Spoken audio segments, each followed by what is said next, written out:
Stephen A. He's a good guy. He's a smart guy. I love watching him. He's got great entertainment skills, which is very important. People watch him. You know, a lot of these Democrats I watch, I say they have no chance. I've been pretty good at picking people and picking candidates, and I will tell you, I'd love to see him run. President Trump expressing some unexpected support for a potential presidential bid for my next guest. Could he be who Democrats are looking for? Joining us now is the host of the Stephen A. Smith Show and ESPN's The Take, Stephen A. Smith, who is floating a potential 2028 presidential run. You just heard President Trump again expressing that unexpected support for a potential 2028 bid. What was your reaction when he said that the other night? I was aghast, to be quite honest with you. I wasn't looking for any kind of endorsement from anybody, especially him. But he is the president of the United States. There's a bit of flattery that comes with getting such words from the man who holds the highest office in the land, and I can appreciate that. But in the same breath, I'm saying to myself, you know what? Evidently, I'd have no chance, because if somebody like that is throwing out my name, clearly they think that, yeah, go ahead and do it so we can beat you. We can romp you, too. So I'm not falling for it. It was nice. It was nice to hear, and I appreciated it. But obviously, it is what it is. I hear where he's coming from, but I wasn't thinking about it any more seriously than that. It's been President Trump's been in office now for more than 100 days. What's been your reaction to his administration so far? I think it's been a bit haphazard. That's something I've been on the record as saying. Certainly, we understand that waste, fraud, and all of that stuff needs to be addressed. But the manner in which he went about it with Elon Musk gave me cause to pause with Doge. So I certainly wasn't happy about that. The tariff wars, I thought he was going to focus first on lowering taxes. That's what I would have liked to have seen, because that was something that he campaigned on, even though he campaigned on tariffs a lot as well. I certainly expected him to, I would have liked rather to see him focus more on lowering taxes first, as opposed to engaging in a tariff war, particularly a tariff war that didn't just include China, but practically everybody else, at least for a short period of time before folks got in his ears and got him to sort of retract a little bit. So I see that. I have no problem with what he's done with the borders. I thought it was absolutely necessary. So I definitely think that that was a plus, because I was never a proponent of open borders. But outside of that, I take a wait and see approach, because, you know, history has taught me that the prism of history is how you determine the success of a president, as opposed to looking at things in the moment in real time, because usually that's going to garner extreme reactions one way or the other. And I try not to lean in either direction of the extreme. I'm a centrist and a moderate at heart, and I try to make sure I'm as balanced in my thinking as I possibly can be. If you were to run for president, though, it would be as a Democrat or no? You know what? I'm an independent. I'm a registered independent. I would lean, who leans left. I'm fiscally conservative when it comes to my money.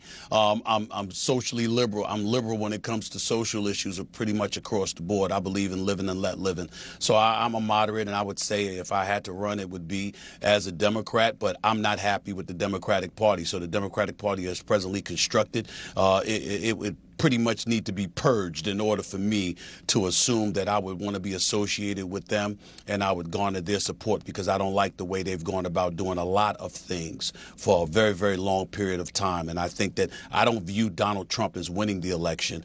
I view the Democrats as losing the election, as absolutely positively blowing it with some of their actions. And that's why I think that, you know, again, if somebody was to associate me with that, the party is presently constructed where it leads so extremely left, or at least it spent the vast majority of time doing that.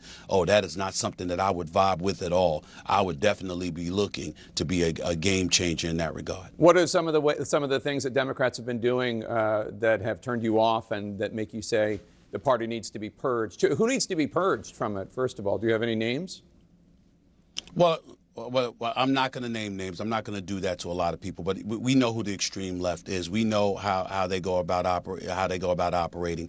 We know what we lean towards when it came to open borders. We know that the spending was excessive, even though it's excessive on the Republican side as well. I think a $37 trillion budget, when Republicans try to act like it's just the Democrats, that's not true. But the Democrats certainly shouldn't be absolved from blame in that regard. Certainly with identity politics, woke culture, cancer culture, I thought that that was something that ravaged our nation psychologically, because you had people literally scared they were going to lose their jobs if they pronounced the wrong pronoun, for crying out loud. It got that bad.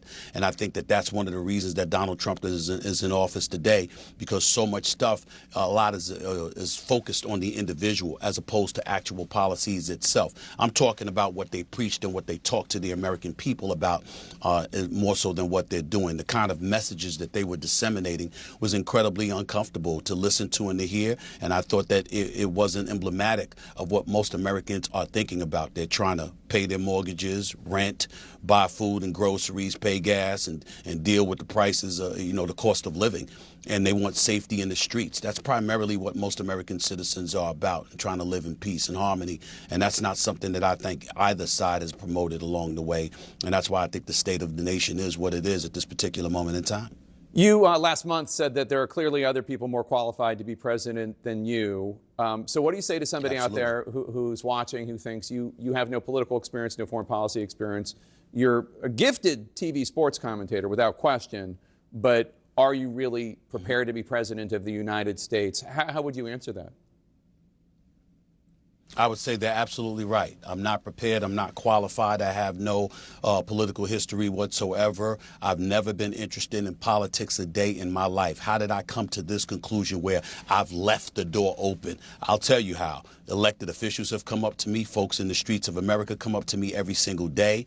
Not only that, my own pastor, A.R. Bernard from Christian Cultural Center in Brooklyn, New York, said to me, show respect to people who love and support you by leaving the door open, because you never know what God has planned for you or for us as a nation in the years to come. Just leave the door open. So that's what I did. I know that I have a voice, whether it's on ESPN, whether it's with the Stephen A. Smith Show on YouTube and iHeartRadio, or any place else that I go. I know that when I speak, millions upon millions of people hear me. One would surmise that they listen to some of the things that I say. And then I look at our politics. How worse can it get? Do you realize right now, and I'm saying this facetiously because I know that you do, Jake, doing what you do every single day.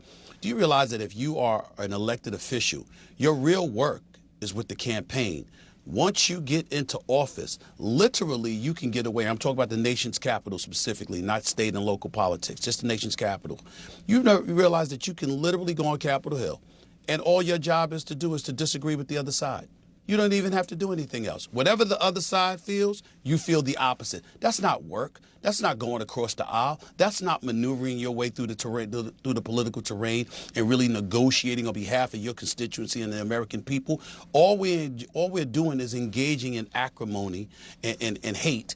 And as a result, the American citizens are suffering. So when I look at it from that standpoint, and I think the kind of impact that I could have as a centrist, as a moderate, as somebody who believes in being sensical and engaging in common sense, unfortunately, I believe that if I did take this very, very seriously and I moved forward and I decided that I wanted to be a politician, do I believe I could win? You're damn right. But it's by default. It's not because I'm the most qualified candidate in the world. It's because of the state of our politics in the nation's capital, the politicians that we're looking at, and the fact that we don't believe for 1 second that they are serving the interest of the American people, nor are they interested in it. People look at me and they know one thing. I would be interested in serving the American people and doing what's in the best interest of this country. That means you, that means me, that means the black community, the Hispanic community, the white community, everybody. Because if all of us are rife with chaos, all that's going to lead to is America's destruction. And why would we want to be a part of that? So again, I'm not qualified. There are plenty of people that are qualified, more qualified to be at, practically everybody. But are you going to win? And are you going to be committed to doing what's in the best interest of America? I know I'm that kind of person. That much I will say for myself. I'm not interested in division. I'm interested in galvanizing. That's what I'm about. That's what I try to be about. And sometimes you do that by calling it like you see it. And that's certainly something that I have proven I would do. I'd call it like I see it. People would know that. 100%. Stephen A. Smith, we'll have you back. Thank you so much. Good to see you. Thanks for getting up early. I know you're in California. Thank you.